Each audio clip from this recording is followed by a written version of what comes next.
너희의 원함을 압니다. 내가 너희를 위하여 마게도냐인들에게 아가에서는 1년 전부터 예비하였다 자랑하였는데 과연 너희 열심히 많은 사람들을 감동시켰느니라. 그러니까 1년 전부터 너희들이 자원하여서 하겠다라고 준비하였던 일들에 대해서 모두 다 알고 있고 또 그걸 자랑까지 했었다. 이런 부분에 대한 되새김을 확인을 해주고 있는 겁니다. 그런데 이 형제들을 보내는 것은 이 일에 너희를 위한 우리의 자랑이 헛되지 않고 내 말한 것이 준비하게 말한 것 같이 준비하게 하려 합니다. 그러니까 이미 1년 전에 계획을 했고 그걸 하겠다라고 하는 자원에 대한 열심을 가지고 진행되어지는 일인데 지금 바울이 일부러 그걸 끄집어내는 거예요. 연보할 때가 됐다. 연보해라. 이렇게 이야기하는 거예요. 그 이유는 연보를 강요하기 위해서 하는 일이겠는가? 본인이 아니라는 거예요. 내가 지금 이 이야기를 해주는 이유는 너희가 이미 1년 전부터 자원하여서 했던 일이고 또한 그 열심을 가지고 있는 거의 다 아는 일인데 혹여나 그 일에 대한 동료를 하기 위해서 내가 그러는 것이지 결코 내가 연보에 대한 강요나 억지를 끌어내기 위해서 그렇게 하는 것이 아니다. 너희들이 이미 스스로 자원했고 이미 1년 전부터 계획했던 일들이었다. 이걸 분명히 먼저 설명을 해주고 있는 부분들입니다. 그래서 이 일에 대해서 우리의 자랑이 헛되지 않게 하려고 내 말한 것이 준비되게 하려 합니다. 혹 마게도냐인들이 나와 함께 가서 너희의 준비치 아니한 것을 보면 너희는 고사하고 우리가 이 믿던 것에 부끄러움을 당할까 두려워하노라. 그렇게 1년 전부터 계획을 했었어요. 근데 누군가가 지도자가 없음으로 말미암아서 구심점이 없어가지고 그게 준비가 안 되는 상황을 맞닥뜨릴 수 있잖아요. 근데 그런 부분을 염려하여서 그 연보를 가지는 누군가가 갔는데 그 사람이 그걸 보고 실망할 수 있다고 하는 것이죠. 또 그걸 미리 예비하고 준비하지 못했던 일로 말미암아 그들도 그걸 말했던 사람들도 부끄러워질 수가 있는 부분이 있잖아요. 그래서 그런 일이 없게 하려고 내가 너희에게 이미 계획하고 너희들이 다 알고 있는 것만 한 번 더 되씹어주고 있는 것이다. 이런 의미로 지금 설명을 하고 있는 겁니다. 이건 연보를 꼭 해야 된다라고 하는 부분의 내용이 아니에요. 너희들이 전에 그렇게 계획했던 일들이 있지? 알고 있니? 이제는 때가 되어서 그것들이 차질이 없게끔 하면 좋겠다. 이렇게 권면하고 있는 부분들이라고 하는 겁니다. 이러므로 이 형제들로 먼저 너희에게 가서 너희의 전에 약속한 연보를 미리 준비케 하도록 권면하는 것이 필요한 줄 생각하였노니 이렇게 준비하여야 참 연보답고 억지가 아니다. 연보 자체가 원래 억지로 되어지는 게 아니고 억지로 해서는 안 되는 것이고 자원으로 말미암아 되어지는 것이다. 그런 부분들의 하자가 없게 하려고 내가 너희에게 지금 사람을 미리 보내서 연보에 대한 이야기를 설명을 해주고 있는 것이다. 결국은 이미 결정한 각오를 되짚어주는 섭리가 연보다 라고 하는 부분으로 바울이 지금 설명을 하고 있는 것입니다. 근데 우리는 이러한 연보에 대한 결과적인 부분만 가지고 연보가 연보를 했느니 안 했는지 또 연보에 충실했는지 안 했는지 이런 것을 평가를 하려고 그래요. 근데 사실 그건 결과적인 부분으로 접근하려고 하는 것이 쉽기 때문에 그런 겁니다. 우리가 판단하기 쉬운 개념들이기 때문에 그런 거예요. 근데 실제로 성경에서 말하는 것과는 차이가 많습니다. 성경이 말하는 것은 결과라고 하는 부분을 전제하는 게 아닙니다. 염두에 두는 게 아니에요. 그 일을 각오했고 그 일이 정말 온전히 복음으로 합당한 훈련과 연단과 증거가 되게끔 하기 위하여 그래서 말한 자도 부끄럽지 않고 또 그걸 줄 알고 듣는 사람도 부끄러움을 당치 않게끔 하려고 즉 서로가 모두가 다 복음 안에서 기쁨을 누리게 하려고 그 일을 지금 설명을 해주고 있는 일들이다 라고 하는 것입니다. 그게 지금 바울이 말하고 있는 그런 설명이에요. 그래서 이렇게 준비하도록 할 필요가 있다. 여기 적어서 내가 너희에게 보내는 것이고 왜 필요한가? 이미 다 알고 있는데 지상교회이기 때문에 그런 겁니다. 우리가 자꾸 망각을 하는 존재예요. 어제 계획한 일도 오늘 잊어버리며 사는 게 인생이다라고 하는 겁니다. 그래서 그런 줄 알기 때문에 독려하고 권면하는 차원이다 라고 그래서 억지가 아니길 바란다라고 하는 부분으로 설명을 해주고 있습니다. 그러면서 이것이 곧 적게 심은 자는 적게 거두고 많이 심은 자는 많이 거둔다는 말이로다. 각각 그 마음에 정한 대로 할 것이요 인색함으로나 억지로 하지 말지니 하나님은 즐겨내는 자를 사랑하시느니라. 설명을 이제 덧붙이는 겁니다. 연보라고 하는 것에 대해서 너희들이 금액을 자꾸 생각을 하면서 많다 적다 라고 규명을 하려고 그러는데 실제 내가 지금 너희에게 말하는 연보는 그런 것과 아무 상관이 없는 것이다. 적게 심은 자는 적게 거두고 많이 심은 자는 많이 거둔다라고 하는 말들이 있고, 그 말의 뜻을 내가 연보 많이 하면 큰 복 받는다 이런 식으로 이해하는 경우들이 있는데, 사실 그 말이 아니다. 각각 그 마음에 정한 대로 할 것이다. 이게 부원 설명이에요. 적게 심었고 많이 심었다라고 하는 뜻이 뭔가? 각각 그 마음에 정한 대로 하는 것이 많이 심은 거고, 그 마음에 정한 대로 정하는 것과 다르게 행하는 것이 적게 심은 것이다, 이 아닙니다. 내가 100만을 하느냐 1000만을 하느냐, 1000만을 하면 많고 100만 하면 적은 것이다. 100만은 너무 많죠. 1000원 할 것이냐 100원 할 것이냐, 이렇게 이야기를 했을 때 1000원은 많고 100원은 적다. 이게 이제 보통 우리가 그게 적게 심은 것이고 많이 심은 것으로 오해할 수 있는 부분들인데, 하나님께서 섭리하시는 연보란 그게 아니다. 내가 100원을 하기로 정했느냐, 내가 1000원을 하기로 정했느냐, 이게 중요한 것이고, 1000원을 하기로 정한 그대로 행하면 많이 행한 것이고, 100원을 하기로 정한 대로 그것을 또 했다면 그것도 많이 행하는 것이다. 그래서 이제 하는 이야기가 뭐냐면, 그 과부가 있었죠. 가난한 과부, 둘 했던 연보하는 과부, 부자들이 연보하는 것보다 훨씬 더 큰 연보를 했다. 이게 예수님께서 가르치신 말씀입니다. 천국에서 바라보고 있는 연보의 개념은, 천국의 개념으로 말하고 있는, 설명하고 있는 연보라고 하는 것은 금액의 문제가 아니에요. 그 마음의 분량이에요. 마음의 분량. 내가 얼만큼의 마음을 가졌는가라고 하는 부분을 연보의 많고 적음으로 이야기한다는 겁니다. 또 한 가지가 있어요. 무엇이 많고 무엇이 적은 것인가? 인색함으로 하면 적은 것이고, 인색함으로는 억지로 하는 것은 적은 것이고, 자원으로 즐거움으로 하는 것이 많은 것이다. 단 10원을 해도 기쁨과 즐거움으로 행하는 것이 하나님 앞에서 정말 풍족한 은혜인 것이고, 많이 정말 하나님 기뻐하시는 참된 연보의 모습들이다. 이렇게 지금 설명을 해주는 겁니다. 그러면서 8절, 하나님이 능히 모든 은혜를 너희에게 넘치게 하시나니 이는 너희로 모든 일에 항상 모든 것이 넉넉하여 모든 착한 일을 넘치게 하게 하려 하십니다. 하나님이 능히 모든 은혜를 너희에게 넘치게 하신다. 이 연보라고 하는 것은 아까 말씀드린 것처럼 산술적으로 내가 3개 가지고 있는 것을 하나 줌으로, 하나 가지고 있는 것을 사람을 둘로 만드는 것, 그래서 서로 둘이 2개가 되어지는 것, 이게 아니다라고 하는 겁니다. 원래 연보는 충족함 속에서 백품을 행하는 것이다. 그리고 그것이 넘쳐나는 것이다. 이는 너희로 모든 일에 항상 넉넉하여서 모든 착한 일을 넘치게 하게 하려는 하나님의 섭리이기 때문에 그러는 것이다. 이 연보를 하나님께서 이야기하는 이유가 뭔가? 그 연보로서 섭리하시는 섭리의 의미와 목적이 뭔가? 모든 일에 기쁨과 충만함에 함께하게 하려고 그러는 것이다. 내 것을 내어줌으로 내가 가난케 되어지는 게 아니고, 내 것을 내어줌에도 불구하고 오히려 내가 더 큰 기쁨이 채워지는 것이 연보의 섭리다라고 하는 겁니다. 그래서 기록한 바, 저가 흩어져서 가난한 자들에게 주었으니 그의 의가 영원토록 있다.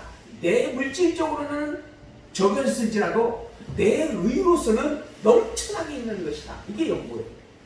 그게 물질적 개념에서 우리가 국한되어 가지고 항상 생각을 하려고 하지만은, 실질적인 연보의 본질은 내 것을 누구에게 줌으로 말미암아 그 자체에 대한 내용이 평가되는 게 아니고, 그것을 행하는 섭리의 본질된 복음으로 말미암아 누리는 기쁨, 영원한 나라 천국의 복, 이게 충만케 되어지는 일을 경험케 하는 섭니다. 연보라고 하는 겁니다. 그러니까 우리가 물질적인 연보를 힘쓰고 애쓰는 이유도 그걸로 말미암아서 누리는 천국의 기쁨이 넘침을 알기 때문에 애쓰는 거다라고 하는 겁니다. 그걸 모르고 내가 그냥 애쓰면은 이 피같이 아까운 돈, 땀 흘려서 내가 정말 모은 돈인데 얼마나 아깝겠어요, 내는 것이. 모든 인간은 그런 생각을 할 겁니다. 근데 연보는 그게 아니에요. 연보는 그럼에도 불구하고 내가 내 피와 땀을 흘리면서 모은 재산이라 할지라도, 그럼에도 불구하고 그것보다 더 큰 은혜의 기쁨을 내가 누리게 되어지는 축복된 섭리이기 때문에 하는 것이다 라고 이야기를 하는 겁니다. 그래서 이제 우리나라의 어떤 그 부유한 자들과 미국의 부유한 자들의 가장 큰 차이점이 뭐냐 그러면, 미국의 부유한 사람들은 그것을 내 것이라고 여기지 아니하고 나중에 거의 다 사회로 환원을 시킵니다. 내가 사는 동안 나의 능력을 드러내는 일로서의 증거물로 삼아주는 것 뿐이고 실질적으로 그걸 내가 다 누리는 것 그러지 않아요. 여기에다 기부하고 저기에다 기부하고. 그래서 뭐지 그 마이크로소프트 만든 사람이 누구죠? 미국에 지금 미국 최고의 부자가 누구예요? 빌 게이츠. 빌 게이츠가 뭐 했다가 뭐해서 그렇게 돈 벌었어요? 그 컴퓨터 쪽이죠. 근데 그렇게 돈을 벌었잖아요. 근데 뭐 이번에 뭐 병 요거 치료하라고 해갖고 기부해야 되고 무슨 있을 때만 그렇게 기부를 해요. 그리고 또한 그들의 어떤 법의 정신 속에서도 자손들에게 주는 것보다 훨씬 많은 것들을 나중에 다 사회에 환원하고 기부하고 그렇게 하는 것이 그들의 어떤 모습들이거든요. 근데 우리나라는 단 한 푼이라도 더 모아가지고 내 자식들이 주려고 무릎을 치죠. 이게 참 어떤 문화적 특성의 차이이기도 하지만은 더불어서 아직은 어떤 그 복음의 본질을 그렇게 맛보지 못했던. 그래서 미국의 어떤 국가의 종교적 기본 바탕이 기독교라고 하는 부분이잖아요. 그런 부분들의 바탕을 경험을 했던 어떤 역사적인 문화와 흐름이 있기 때문에 우리나라랑 좀 다른 부분들로 그렇게 보여지는 부분들이 있습니다. 근데 어쨌든 그렇게 베푼다라고 하는 것이 내 것으로 나눈다라고 하는 것이 손해가 되어진다라고 하는 부분으로서의 생각이면은 그거는 참된 연보의 어떤 분량이 아니다라고 하는 거 우리가 본문에서 설명을 해볼 수 있는 내용들입니다. 심는 자에게 씨와 먹을 양식을 주시는 이가 너희 심을 것을 주사.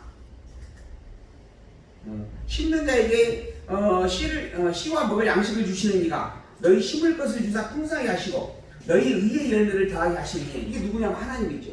우리에게 씨를 주시니까 하나님이고 우리가 뿌린 씨로 하여금 열매를 맺게 하시는 것도 하나님이죠. 그러나 하나님께서 그 심은 것과 그로 말미암아 또한 풍성한 것들을 더 열매로 주신다라고 하는 말씀입니다. 너희가 모든 일을 부여해서 너그럽게 연보를 하면 저희로 우리로 말미암아 하나님께 감사하게 하는 것이라. 이 봉사의 직무가 성도들의 부족한 것만 부족할 뿐 아니라 사람들의 하나님께 드리는 많은 감사를 인하여 넘치느니라.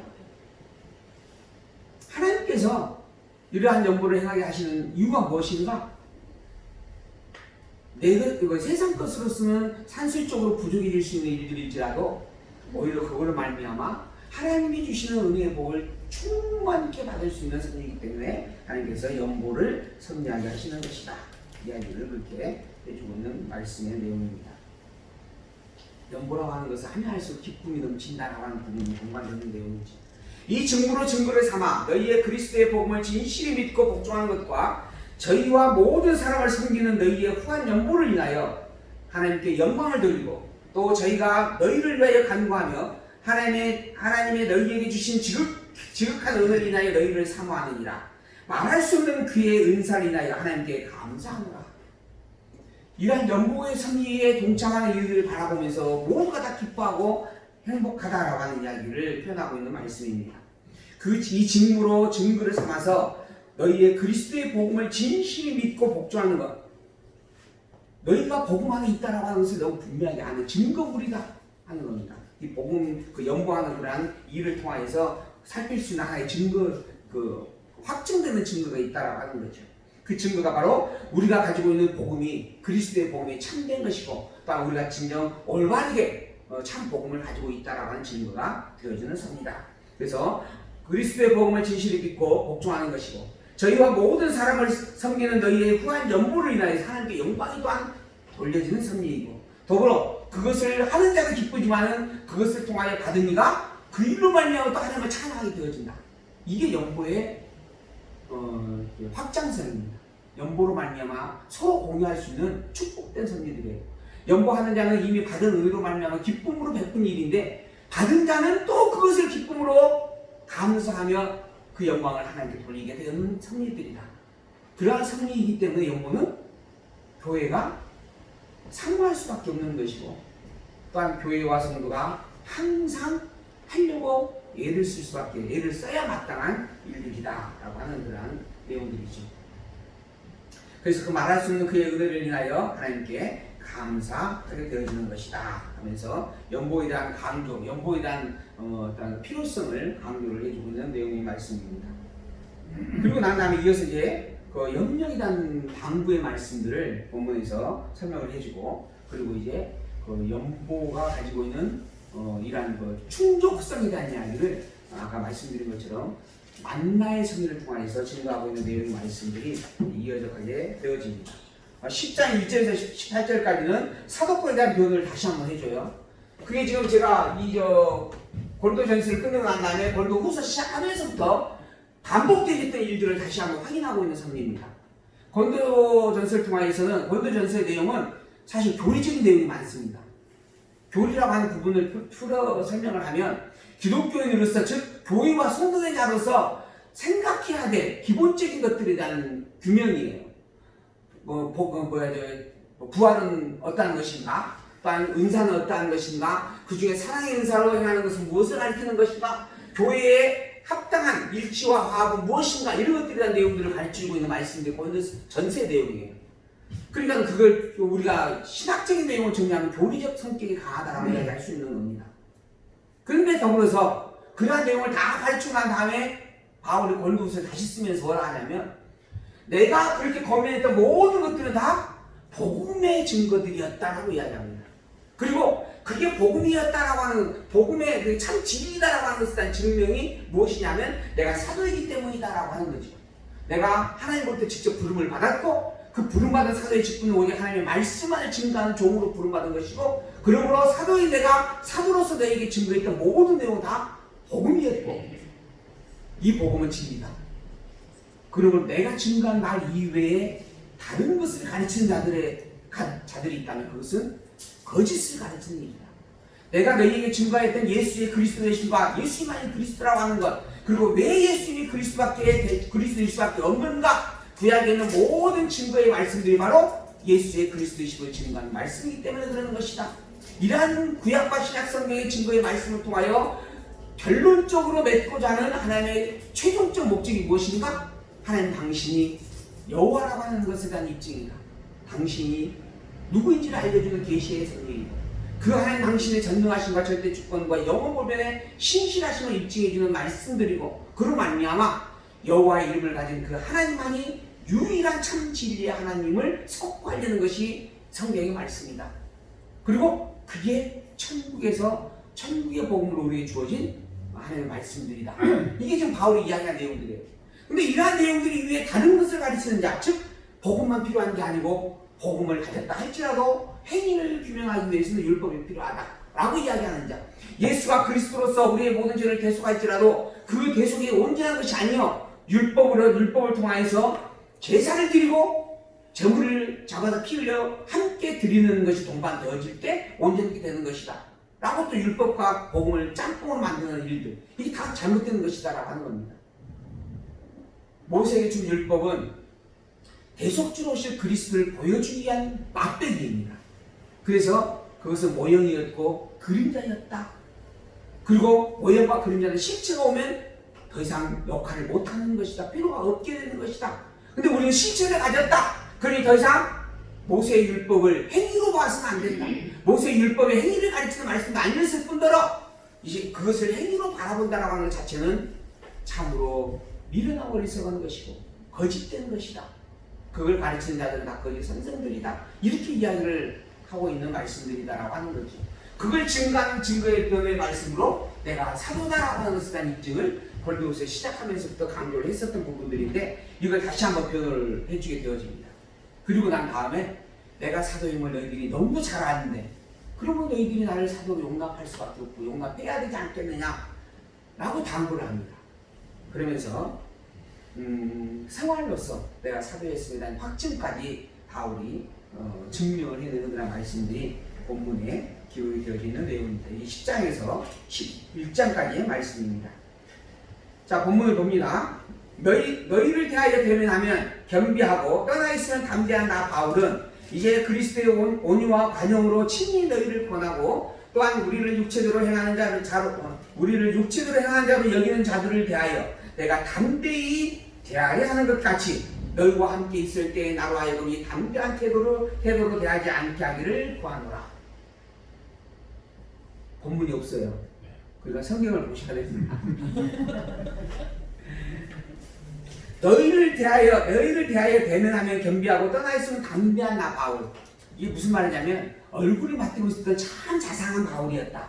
근데 멀리 떨어져 있게 되어지니까는 아주 이렇게 매몰찬 말로 편지 건드려서 편지 내용이 매몰차잖아요. 너희를 어찌 싸우느냐?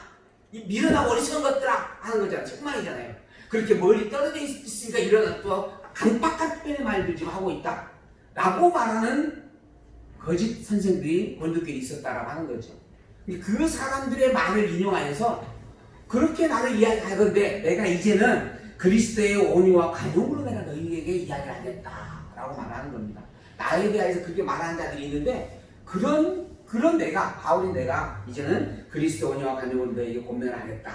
또 우리를 육체로 행하는 자로 여기는 자들을 대하여 이게 바울을 육체로만 바라보는 자, 인간적 스승으로만 여기는 자들. 그래서 바울이 사도가 아니다. 바울의 가르침은 복음이 아니다. 바울은 내가 또 뛰어나다. 이렇게 이야기하는 자들이 있는데 그러한 자들을 향하여서는 내가 담대히 대하려고 한다. 즉 아주 아주 강박함이 아니고 뭐라고 해야 되나요? 냉철함으로, 냉정함으로 내가 그들을 대하려고 한다. 근데 그런 것처럼 혹여 교회와 성도인 너희도 내가 그렇게 대하는 일이 없기를 바란다. 그러니까 너희들은 그 가르침의 말에 현혹되지 말고 나의 사도됨을 인정하라. 이런 부분의 말씀이 되는 거죠. 우리가 육체에 있어서 행하나 육체로 싸우지 아니하노니 우리의 싸우는 병기는 육체에 속한 것이 아니요 오직 하나님 앞에서 견고한 chân을 파는 강력이다. 우리가 지금 싸우는 것은 비록 육체를 가지고 있는 상태에서 육체의 모양으로 싸우는 것이다. 그러나 실제 우리가 싸우는 병기는 육체에 속한 것이 아니고 오직 하나님 앞에서 견고한 chân을 파는 강력한 복음으로 싸우는 것이다. 내가 지금 그 거짓 선생들과 지금 다투고 싸우는 것이 기득권을 유지하기 위해서 또 시주태에 의해서 또 나의 어떤 자존심에 의해서 싸우고 있는 게 아니라 오직 복음으로 말미암아 복음인 것과 복음이 아닌 것을 가지고 나누어서 그걸 분별하기 위하여 싸우고 있는 것이다. 모든 이론을 파하며 하나님 아는 것을 대적하여 높아진 것을 다 파하고 모든 생각으로 사로잡아 그리스도에게 복종케 하니 너희의 복종이 온전히 될 때에 모든 복종치 않는 것을 벌하려고 예비하는 중에 있노라. 내가 지금도 이 진리의 싸움, 이 싸움을 지금 고린도교에서 하고 있는 이유는 복음 때문에 그러는 것이다. 모든 자들을 그리스도의 생각에 복종케 하려고 복음 이외에 어떤 것도 용납하지 못하게 하려고 내가 지금 싸우고 있는 것이다. 그래서 너희의 복종이 온전히 될 때에 모든 복종치 않는 것을 벌하려고 예비하는 중에 있노라. 내가 분명하게 복음을 가지고 복음이 아닌 것을 규명해내겠다 하는 말씀입니다. 그러면서 7절 너희는 외모만 보는도다. 만일 사람이 자기가 그리스도에게 속한 줄을 믿을진데 자기가 그리스도에게 속한 것 같이 우리도 그러한 줄을 자기 속으로 다시 생각할 것이라. 주께서 주시는 권세는 너희를 파하려고 하시는 것이 아니요 세우려고 하시는 것이니 내가 이에 대하여 지나치게 자랑하여도 부끄럽지 아니하니라. 너희는 지금 자꾸 외모로만 사람을 평가하려고 한다. 그래서 그 선생들의 말을 하고 있는 선생들의 말을 유혹대해서 그들을 따르려고 하고 그리고 바울의 가르침을 나의 가르침을 자꾸 도외시하려고 하는 부분들이 있다.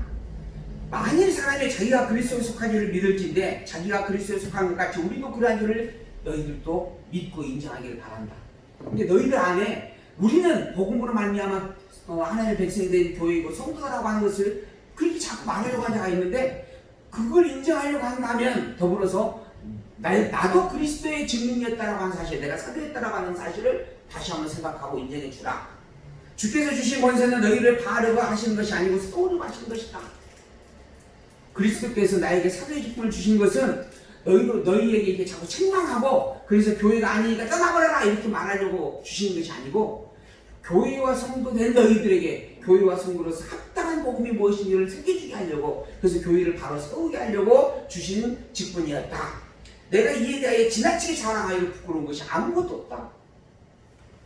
내가 사도라고 하는 것 그리고 사도의 이름으로 내가 너희들을 책망하고 또한 사도의 이름으로 너희에게 복음을 증거하고 복음을 권면하고 있다라고 하는 것 이거에 대하여서 나는 일점 부끄러움이 없다. 내가 말하고 있는 것은 오직 복음뿐이었다 하는 이야기입니다. 교회 중심 오직 그리스도이어야 하고 그리스도일 수밖에 없고 또한 그러기를 애쓰고 몸부림쳐야 합당한 것이다. 나는 그것만 너희에게 증거했었다. 내가 편지들로 너희를 놀라게 하려는 것까지 생각지 않게 하느니 저희 말의 이 편지들은 중하고 힘이 있으나 그 몸으로 대할 때는 약하고 말이 시원치 않다 하니 이런 사람은 우리가 떠나 있을 때 편지들로 말하는 자가 어떠한 자이면 함께 있을 때 행하는 자도 그와 같은 자인 줄을 알아야 된다. 무슨 말이냐면 바울에 대해서 이제 비난하는 겁니다. 바울을 자꾸 이제 헐뜯는 거예요. 그러면서 편지의 글로서는 참 그럴듯하게 이렇게 이야기를 하는데 실제 얼굴을 대면하게 되면은 바울은 외모도 없고 보잘것없고 말주변도 없다 이렇게 이야기하는 사람들이 있다라고 하는 것이에요. 근데 실제로 또 바울이 그런 사람이었다고 이야기를 해요. 그 당시에 일단 그 자료들을 좀 이렇게 찾아보면 키도 조그만했고 얼굴이 별로 못생겼다라고 이야기를 해요. 그리고 나중에는 뭐 또 그 몸에 병이 있었다라고도 이야기를 해요. 그런 어떤 그 기록들이 있다고 그래요. 그래서 어떤 부분으로 볼 때는 좀 이렇게 포악하게 생겼고 키도 적어서 볼품도 없고 그런 어떤 외모적인 부분으로 인해서 이렇게 비난을 좀 멸시를 당하였던 부분들이 있었다라고 하는 겁니다. 근데 그렇게 겉으로 보기에는 보잘것없는 사람이 말만 이렇게 뻔질하게 편지를 써서 보내왔다 이런 식으로 모함을 하는 부분들이 있다라고 하는 거예요. 근데 실제로 이 글에 이 강렬함이 있는 것처럼 바울 자신 역시 강렬함이 있다라고 하는 것을 꼭 알기를 바란다. 내가 글로 쓴 내용이나 직접 보고 말할 때나 다름이 없이 정말 복음으로서 냉철하게 분별하고 잘못된 것들에 대해서 책망할 것이다 이런 부분이죠. 그러한 것이 그렇게 행할 수 있다라고 하는 것을 너희들이 분명하게 그 일관된 자라고 하는 것을 인정해 주길 바란다라고 하는 표현의 내용들입니다. 그러면서 우리가 어떤 자기를 칭찬하는 자로 더불어서 감히 짝하며 비교할 수 없노라. 자기를 잘하는 자가 있는데 그런 자기를 잘하는 자와 나는 사실 짝할 수 없다. 함께할 수 없다. 그들과 상종하지도 않는다 라고 바울이 지금 이야기를 하는 겁니다. 고린도 교회 안에 지금 바울로 말미암아 증거된 복음이 있었고 그로 말미암아 바울을 스승으로 여기는 우리가 있겠죠. 근데 자꾸 다른 사람들 와가지고 다른 이야기를 하는 걸 가르치는 선생님들이 있습니다. 그래서 이러한 여러 가지 파들이 지금 나누어져 있어요. 그런 상황에서 바울이 이야기하는 겁니다. 내가 증거하는 이것은 복음이고 이 복음만이 진리이고 이것 이외에는 어떤 것도 진리가 없다. 더불어 외모적으로는 내가 보잘것없다고 분명히 이야기하는 그들이 있지만은 그럼에도 불구하고 내가 증거한 복음 외에는 어떤 것도 참된 것이 아니다. 그리고 더불어 나는 그들과 짝할 수도 없고 짝하고 싶지도 않다. 그들과 함께할 수도 없고 비교되지도 못한다. 비교할 수 없는 존재다 하는 설명입니다. 그러나 저희가 자기로서 자기를 헤아리고 자기로서 자기를 비교하니 지혜가 없도다. 그럼에도 불구하고 이게 진리와 비진리로서의 너무나 다른 것인데 자기들이 늘 계속 자기를 자랑하고 자기가 진리라고 우리 주장을 하고 있다라고 하는 겁니다. 너무 미련하고 어리석다라고 하는 거죠. 지혜가 없는 자라고 하는 거죠. 그러나 우리는 분량 밖에 자랑을 하지 않고 오직 하나님이 우리에게 분량으로 나눠주신 그 분량의 한계를 따라하노니 곧 너희에게까지 이르는 것이라. 나는 내 자신보다 더 오바되어진 내용도 증가한 적이 없고 그리고 내 자신의 자기 자랑을 위해서 증가한 내용도 없다. 나는 오직 하나님께 주시는 분량과 은사 따라 하나님의 말씀 복음만을 증거했다. 그리고 그 복음이 너희에게까지 이르는 것이다. 내가 처음에 너희에게 증거해준 그 복음이 진짜 참된 것이다. 우리가 너희에게 미치지 못할 자로서 스스로 지나쳐 나아간 것이 아니요 그리스도의 복음으로 너희에게까지 이르는 것이다. 다시 한번 반복해서 하는 이야기입니다. 내가 너희에게 증거한 것은 하나님의 말씀이었고 그건 그리스도의 복음이었고 이거 이외에는 내가 다른 말을 한 적도 없고 할 필요도 없었고 그런데 교회가 다른 것들을 자꾸 용납하고 받아들이고 있다라고 하는 건 이건 너무나 참 안타까운 일이다. 그건 다 거짓된 것에 대한 용납이다 라고 이야기하는 것이죠. 우리는 남의 수고를 가지고 분량 밖에 자랑하는 것이 아니라 오직 너희 믿음이 더할수록 우리의 한계를 따라 너희 가운데서 더욱 위대하여지기를 바라노라. 남이 수고하는 것을 가지고 내 것이냐 내가 자랑한 적도 없다. 그러지도 않는다. 오직 너희의 믿음이 더할수록 우리의 한계를 따라 너희 가운데서 더욱 위대해지기만을 바라며 소망할 뿐이다.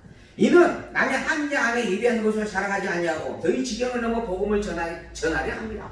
다른 사람의 것으로 말미암아 내 이익을 탐하는 것이 아니다. 그럴 생각도 없다. 그저 나는 내 분량 따라 하나님께 주신 은사 따라 오직 한마디 복음만 너에게 이야기할 뿐이고 그 복음에 굳게 서기만을 소망할 뿐이다. 자랑하는 자는 주 안에서 자랑할지니라. 옳다 인정을 받는 자는 자기를 칭찬한 자가 아니고 오직 주께서 칭찬하시는 자니라. 자랑을 하고자 한다면 오직 한 가지 주 안에서 자랑하는 그것만이 옳은 것이다. 그 외에는 어떠한 것도. 근데 지금 교회 지도자들이 자꾸 모세의 율법을 드리는데 자기를 자랑하는 거예요. 이게 다 잘못된 것이다. 우리의 자랑할 것은 오직 그리스도의 복음밖에 없다. 예수가 그리스도라고 하는 그것만 자랑할 것이고 그거 이외에 어떠한 것도 사실은 자랑거리가 되지 못한다. 왜? 그건 타락된 죄로 말미암아 누렸던 세상의 일들이기 때문에 그런 것이죠. 그 죄로 말미암아 누리는 모든 것들의 결과는 심판과 멸망입니다. 그러니 자랑할 것이 아니라는 거죠. 자랑한다는 것 자체가 사실은 부끄러운 일인 겁니다. 때로는 자식을 자랑하고 때로는 나의 권수와 명예를 자랑하고 그러나 그 모든 것들이 사실은 타락된 죄의 속성으로 말미암은 일들입니다. 그리고 그것에서 벗어나지 하시는 유일한 구원의 승리는 그리스도의 복음이에요. 그러니 그리스도의 복음밖에 우리 자랑할 것이 사실은 없어요. 하나님의 여호와 되심으로 말미암아 입으신 놀라운 그 은혜의 축복을 우리가 가진 것에 놀랍고 그 은혜가 있음에 감사하고 그걸 찬양하며 노래하는 그러한 삶을 살 수밖에 없는 게 성도의 교회라고 하는 존재라 하는 말씀입니다. 그걸 난 자랑할 뿐이었고 자랑하려고 하는 것이고 그래 자랑하고자 하는 자는 주 안에서 그 복음을 가지고 자랑을 하라라고 말씀을 하는 거죠. 더불어 이러한 자랑 중에서 또 이러한 신앙의 고백 속에서 하나님의 판단을 받아서 하나님이 옳다라고 하는 그것만이 참된 겁니다. 하나님이 옳다라고 하지 아니하면 그게 아무리 내가 옳다라고 주장을 했다 할지라도 그건 옳은 것이 되어질 수가 없습니다. 그것은 잘못된 일이다라고 하는 겁니다. 그래서 옳다 인정을 받는 자는 자기를 칭찬하는 자가 아니고 오직 주께서 칭찬하는 자다. 내 스스로 내가 이것이 옳다라고 아무리 주장을 해도 그것은 그저 자기의 신념이나 맹신일 수 있다라고 하는 거예요. 맹신일 뿐이다라고 하는 겁니다. 진정으로 참된 신앙은 하나님으로부터 인정받는 신앙이다라고 하는 거죠. 하나님으로부터 인정받는 신앙은 무엇인가? 성경도 알고 성경도 믿는 신앙이에요. 그러니까 성경을 모르고서 하나님을 믿는다? 성경을 모르고서 교회 다닌다? 이렇게 말하는 것만큼 부끄러운 말이 없습니다. 근데 부끄러운 줄도 모르고 그런 말을 해요. 그러다가 이제 다른 교훈들이 유혹이 되어지면 휩쓸려서 또 흔들려가고 참 부끄러운 모습이에요. 그런 부분들. 그래서 예수님께서 그런 이야기